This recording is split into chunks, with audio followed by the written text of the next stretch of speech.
Гремя огнем, сверкая блеском стали, пойдут машины в яростный поход. Когда нам бой пошлет товарищ Сталин, и первый маршал город Авдеев.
Schon geglaubt und dir einen Gott erlaubt?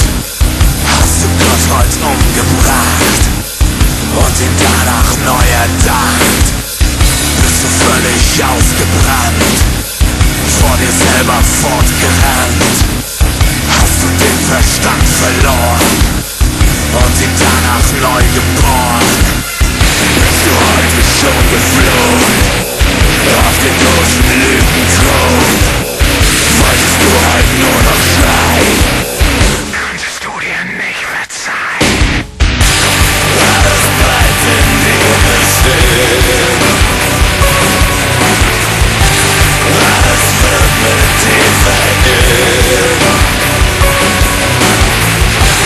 Wenn du wirklich willst, dann wirst du in dich gehen und du wirst tausendmal Lügen sehen.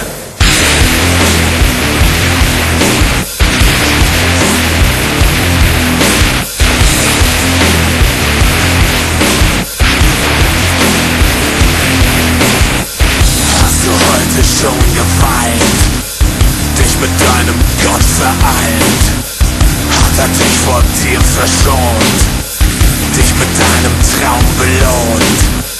Hast du wieder nachgedacht und dich dabei totgelacht? Hast du deine Welt verflucht und dir einen Trost gesucht?